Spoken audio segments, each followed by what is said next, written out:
Энэ дээр Санжаасүрэн багш бол хөлний хөдөлгөөн нэмж тэнд оролцуулсан байна. Инхээр энэ хүн бол ерөөсөө миний бодоход зах хэмжээний ард түмний юуг бол баяжуулалтаар бол ерөөсөө өөрийнхөө уран бүтээлд бол их хувь нэмэр оруулдаа гэж бодож байгаа. Мөн үүнээс гадна Санжаасүрэн багш бол өөрийнхөө уран бүтээлчдийг өөрөө сонгож авч, өөрөө сургаж тэднтэйгээ ууйхгүй хөдөлмөрлөдөг бас нэг үр дүн байдаг байх гэж боддог. Энэ үр дүнж Санжаасүрэн багшийн хамтлагийг бол Германд мөн Солонгост болсон их наадамд ингэж оролцуулсан. Ингээ мөн одоо удахгүй бас чит мужид болох гэж байгаа юм манай тоглолтыг бол бүжгийн состав бол бүрэн гүйцэтгэж урьдсан байгаа. Ингээ бид бол тэнд явах гэж байна. За ингээд энэ онд бол манай хамт олон нууц товчооны 750 жилийн агаагаар он татагдсан элд гэдэг бүжгийн жүжигийг бол манай Санжаасүрэн багш өөрөө найруулан дэглэсэн. Энэний цомлыг бол Бавуугийн Лавгсран бичсэн, хөгжмийг бол Шарв бичсэн байгаа. За ингээд Санжаасүрэн багшийн энэ бидэнтэй ажилдаг ууйгүй хөдөлмөр нь манай хамт олонны уран бүтээлийг дээш татах бас нэг юу ишлэл юм аа гэж боддгоо.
Санжаа сүрэн манай нэвтрүүлэг бэлтгэх хэсгийнхнийг урлагийн гавьяа зүтгэлтэн цолоо өргөн ажиллаж угцсан юм.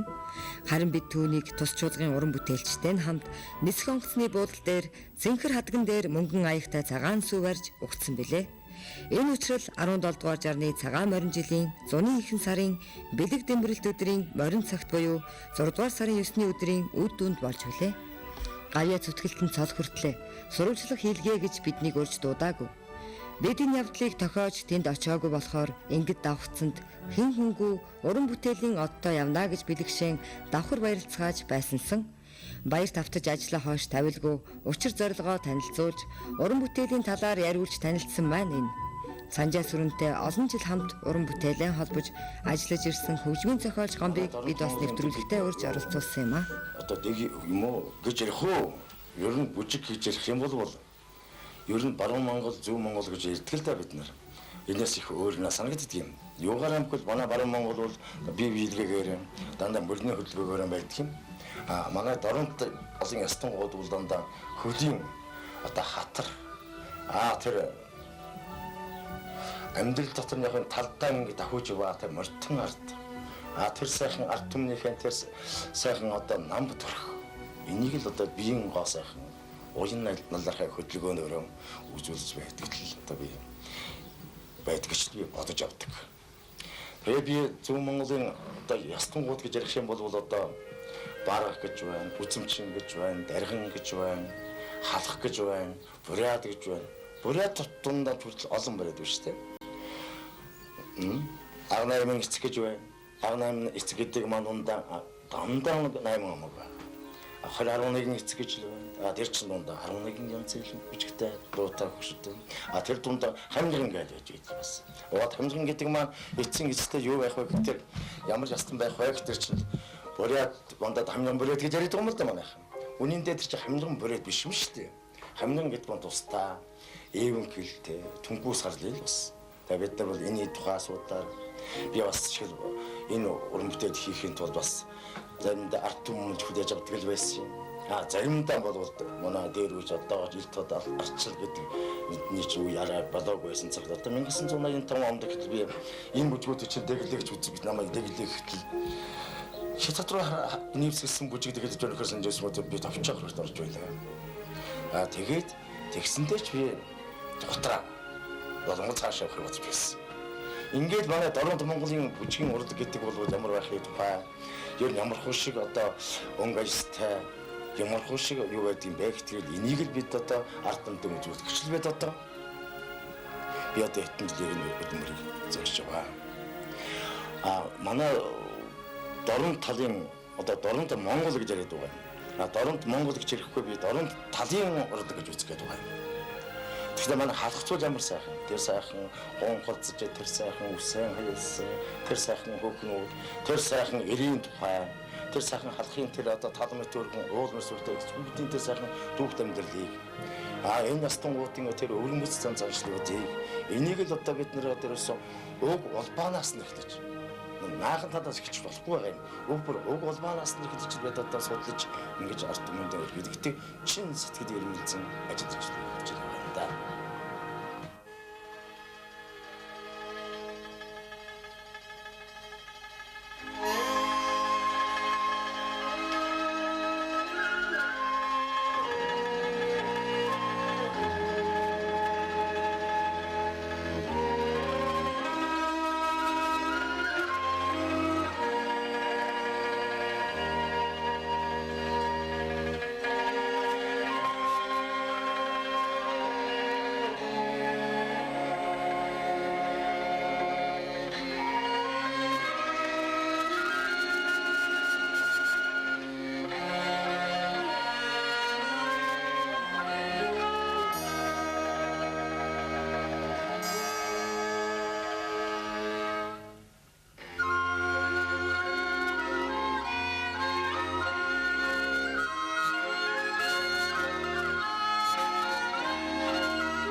ажлаа уулзаа таяако онжороо бэлэн свихэтаяако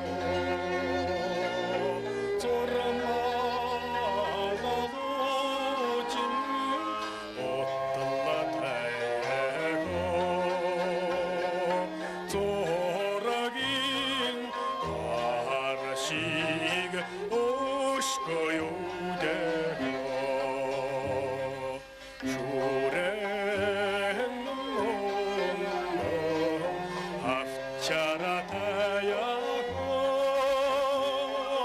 севелэг соту дарудтаяко чинхэнгэрийн боломтыг атараасан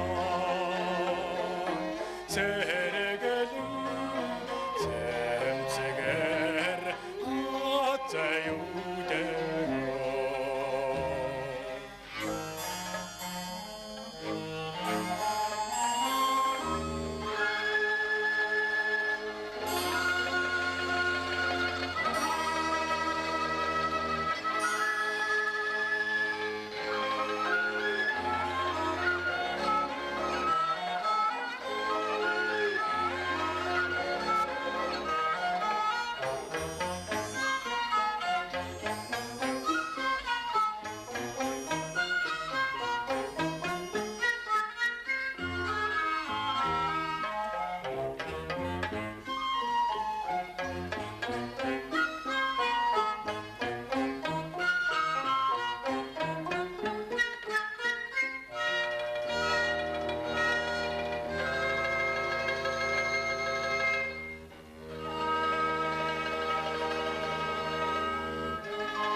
Би тэгээд дан Дорнод Монголын бүжгийн урлаг гэж би явцорж ажиллаж байгаагүй. Намаа соёлын маань манай ардын дуучин чуулга захиргаа маань намайг хоёулаа 2 удаа баруун Монголын олон ястны тэр сайхан өргөмөц өнөө хүртэл үе үеийн хатуу жамыг дагуун туулж биднэртээ хүрээд ирсэн тэр урлагаас судалж намайг 45-гийн хугацаатай чавж үзлээ. 30 хоногийн хугацаатай явуулж үзсэн. Тэрний хүчин би Алтайн дуул гэдэг концертын би хийсэн. Тэр нь миний 7 ясны бүжиг орж байгаа. Үнэхээр сайхан авьяасдаг ард түм юм. Үнэхээр ч тэр сайхан урлагтан хайртай ард түм юм. Өнөө хүртэл тадаглагдаад тэр нь өнөө хүртэл биднэрт одоо дэлхийн уран бүтээлийн хэвээр сар болгон тэр одоо баг сонгодог урлаг болтлоо хөгжиж гисэн. Ийм сайхан соёлтой. Тэгээ би энэ үнийг бахархаж би одоо 7 уран бүтээл хийсэн. Би баяд гэдэг бүжиг хийлээ, Орянхай гэдэг бүжиг хийлээ, Загчин гэж бастын бүжиг хийлээ, Дөрвөд гэж хийлээ. Казак гэдэг бүжиг хийлээ. Торгуул гэдэг бүжиг хийлээ. Ингээд би энэ бүгд баг ресторангуудын бат голлоо хийж эхлэе гэж өөрөө үзэж байгаа байсан. Тэгээд ганцхан энэгээр би зогсдоггүй юм байна. Зөвшөө надад судалбар юм бий. Тэр ард түмний өгсөн надад тэр дуу хоолой, тэр сайхан дадлага, тэр сайхан бие биелгээнүүдийг би хойш цааш нь улам хөгжүүлнэ гэдэг тэр сайхан ирмэлзлэл би одоо яваа.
Хэмтэн аймагт биднийг очих үед Санжаа сүрэнгийн шинэ уран бүтээлийн тоглолт болж байсан юм. Энэ төрийн шагналд яруу найрагч Лавг сүрэнгийн цомдлыг хөгжмийн зохиол Шаравтай хамтарч нууц товчооны 750 жилийн ой зориулан тавьсан Онон татаасан ил тэмээх бүжгэн жүжиг байлаа. Онон татаасан илд гэдэг бүжгэн жүжигийн би ер нь ямар шиг бодлоор хийвэ гэж үзэхдээ чинь энэ хүнхээр энэ бол одоо их сайхан материал юм. Тэгэхдээ прологын бодогтол би над бодож байлаа. Би газар дороос номууд ирдээд гинт номууд байл ургаж байгаа юм шиг гарч ирээд тэгээд дэшээ бацаад тэгэл харваад тэгээд гэрлийн бод ингээд энэ хооронд чинь хөрсtöд хий хөрвөж хөвчин ус сэмрэлдэж өнөртөө чарах завгүй хүмүүстэн тэнцэлж байсан. За энэ цаашлуулаад энэ тэгээд тэр Чингис хаан төрч байгаа ихээс мэндэлж байгаа хэсгээр би өрдөөл прологоо хийсэн. Дараа нь бүртгүн тэр хоёр Тэмүүжин хоёрын хоорондын тэр хайр дурлалын асуудал. Тэгээд тэрний дараагаар дүүгэн одоо ахын дүү хоёр хооронд юу ангаас булаас нэг хөнөөж байгаа. Тэгэхдээ ээж нь гарч ирж уулзаж анх надад эвдгээс мархтаа чи нөөж чадах төрсөн. Хавархан хатсан. Чи ийм амтэн юм уу чи гэж тэр дуулаж бүжгэлж байгаа. Ер нь тэгээд энийг би ингээд бүгдийн тайлбарлаад бүх 6 үсэг тайлбарлан яадаг шиг хөндлөлтэй. Ганцхан би энийг юу гэж бодож хогцоог нь базаж одоо энэ базаж юугаа бодож хийсэн бэ гэдэг. Ерөөсөө Тэмүүжин бид явсаар байж байгаа эцэн гэжтэй. Чингис хаан гэдэг цодыг өргөмжилж л хаан ширээ сууж байгаа би бүжгэн жүжигээл тусгасан. Санжаа сүрэн бүжгэн жүжиг тойрох анхны алхмаа бүжгийн сэтвчилсэн хэд хэдэн зохиомжоор эхэлсэн байна. Энэ нэг талаар концертын нэг загварын зах салангат бүжгийн хэлбэрээс ангиж бүхэл бүтэн өгүүлэмжтэй бүжгийн бүтэц бий болгох, нөгөө талаар том хэлбэрийн бүжгэн жүжигт авьяас чадвараа сориход явдал байсан юм. Санжаа сүрэн багш хэд хоёр ч одоо ер нь 10 гаруй жил ажиллаж байгаа. Соёлын ордон байхаас эхлээд. Тэгээ сүүлд бид хоёрын одоо бас нэг ярьдаг яриа бид бас нэг Бурят ардын энэ одоо урлаг, Бурят ардын ард түмний одоо зан заншил талаар бас нэг сэдвчилсэн уран бүтээл хийждэг юм билүү гэж тийм ээ. Энийн дагуу харин тохирсон юм шиг Цэрэн ханд цомлыг нэвшиж бид хоёрт ирүүлж бид хоёр одоо энэ дээр ажиллаж хөгжим дээр нэг ажиллаа. Ингэж нэг 89 оны 2 дуран бүтээлийг хийж өнгөрөөв да. Тийм ээ. Тэгэхээр би боддог юм. Би бол өөрөө Бурятын ард түмний яндан бооршгүй тэр одоо ардын дуу хоорын дунд өсчөмд ийсэн хүү. Тэгэхээр Бурятын ард түмний дуу хоор гэдэг бол одоо ерөөсөө миний сэтгэл зүрхийг татсан. Одоо ерөөсөө энэ хөгжмийн урлагт надад одоо ерөөсөө хөтлөж орсон юм болов гэж би тэгж боддог. Тэгээд одоо энэ дуу бүжгийн цомлоо бол ерөөсөө би гол нь хөгжмийн талаас барьж авахтаа бол ерөөсөө ард түмний дунд одоо дуулагдж байгаа мөн дээр дуулагдж байгаад одоо мартагдчихсан тийм ээ. Тийм одоо ардын дуунуудаас аль болох хойлоо ноёг арч юм байгааг хэвээрэн ч юм тэгж авч ашиглая гэж ингэж утсан. За энд бол та нэлээд хэдэн бүжгийг хийсэн. Энд бол манай уран бүтээлчид багш нар өндөр хэмжээний одоо бүжгэлмөрөө зориулсан. Би баярлж явдаг. За энд ялангуяа Бурятын тэр одоо зан үйл, ёс заншил, тоглоом наадмын тухайлбал тэр алтан бөгж нөх гэж байна, тийм ээ. Тоонт гэж байна. Тоонт гэж байгаа. Анчаад Бурят анчаад ямар хашин дууртээс сор харах чад ондоо шүү дээ. Ондоо. Манай тэр одоо тэр юу хийж байгаа юм даа жаа үстэй тийм ээ. Тэгээ алтан бөгж нууд наадмын гэж байна. Чинхэн одоо хатар гэж юм. Тэр хатар. Тэр бол азтдаг гэж одоо яадаг юм. Бидний одоо энэ жастан доторч хамгийн их одоо материалтай өөрчлөлт өрөөдөд юм байна шүү дээ. Тэгээд энэ чинь манайхан ч одоо ярих юм зарим осолдоо дээрээс толгойгоо хайлаад нэг шалгуусууд хийгээд үйдгийг над миний бодсон миний судалгаанд. Би бол тэр их тэгж үзгүй. Та бас юу гэж ярьж байлаа? Яа тий. Үгүй энэ засгийн хөдөлгөөн. Нүгүүд энэ юм хангилж ингээд гэдэг байгаа шүү дээ. Гэт энэ тал гэж бодоо. Тийм ч учраас би гэсэн шиг нөгөө тоонод дээр тоонод гэдэг бол одоо хүн ойлгохгүй. Өнөөдөр би судлаад үзэхэд таач эднэрс ярьж байсан тийм. Тэр дээр хүн гарангуутаа яг ойцсон тэр яг тэр шуун газар тийм ээ. За тэгээд тэрэн дээр чинь хүүхдүүд яадаг юм гэхээр гадаа гасаач гасан тийм ээ. Түүдэг гадаа гасаач гад. Нөгөө дээр нэг ажиж хоройлаад гарсан хүүхдээ. Тэгээд яг хооронд чинь модоо сууж байгаа гутаа. Нөөрөө хөвдөд байгаа. Тийм ээ. Тэгээд тоосолж байгаа. Тэгээд тэм чинь сайхан нэг хөөсний сонин өгч юм явуулчих юм. Тийм ээ. Тэгээд одоо тэрвэрээ хэлье гэж бид ярьсан. Тэр бүр ингэж тэгж ярьсан шүү дээ тий. Тэгээд тэрвэрээ хэлж байгаа. Тэгээд хамгийн төгсгүүдээ та хэлж байсан шүү дээ. Нарсан ногоо модыг наягтл хатарнаа. Онон болон эргээс нь хэлтрэн хатарнаа гэж ямар хатар байх хэвтэй юм бэ? Бүрээдүүд маань одоо ерөөсөө ерний хөдөлгөөн хөдөлгөөн энэ хатар гэдгийг одоо ер нь яаж шийдэг асуудыг хийдэг харуулах юм шүү гэж бод энийг бид дуусгасан биз дээ. Сүүлийн явахар чинь ер нь аштайхан яахар болсон гэж бодогддог юм. Хөгжмийн хувьд бол би бас жоохон чамлалтай сүүлгэртэй болсон гэж жоохон яарсан, давчдсан, чуулгуудаа уулзалт болох гэж байлаа. Цаг жоохон тулмайгтай болж ирсэн.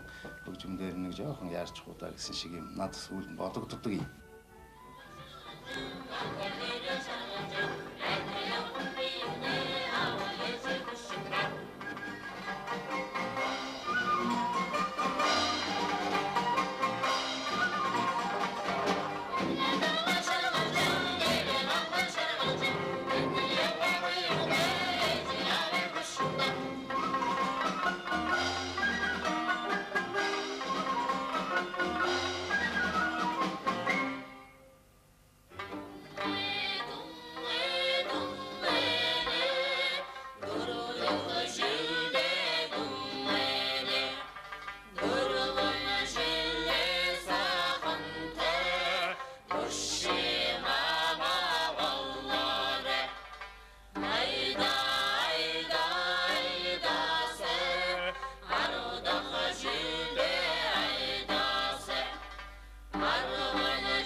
Энэ удаагийн нэвтрүүлэгт маань амралт ажил үйлсэн давхцсан учраас уламжлан тогтсон мэрэгжлийн хүмүүсийн ярилцлагыг хойш тавихаас өөр аргагүй төрлөө. Гэвч тэд нар маань дараагийн нэвтрүүлэгт оролцохдоо зайлшгүй хэлж яригддаг зүйлсээ хэлэн байхаа гэдэгт үзэгч та бүхэн итгэж болно. Харин Санжаа сүрэнгийн дэглэсэн олон арван бүжиг төрийн болон түүхтэн концертод 4 удаа оролцож 10-аад бүжиг төвийн тайзнаа тавигдсан явдал түүний бүтээлийг өндөр түнэлж ирснийх гүйцээ.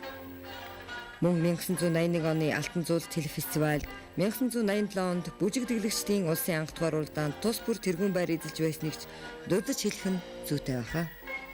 Түүнээс гадна орон нутгийн чуулгуудын уулзалт тоглолтод хан хэдий чуулгын бүжигчид 2 удаа тэргүүн байранд шалгарч бүжгийн тэргүүний хамтлаг диплом авсан. Мөн дэлхийн залуучууд оюутны 13 дугаар их наадамд Монгол орныхаа бүжгийн дээдсийг төв дэлхийн залуучуудад тойлуулж өндөр таашаал хүртсэн зэрэг нь Санжаа сүрэнгийн уран бүтээлийн амжилттай холбоотой билээ.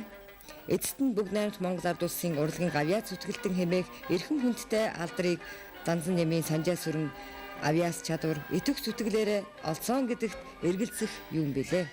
Гэвч энэ бүхэн уран бүтээлийн оргил төрж шүүмжилт шүүж ярилцах зүйл байхгүй гэсэн хэрэг огт бишээ.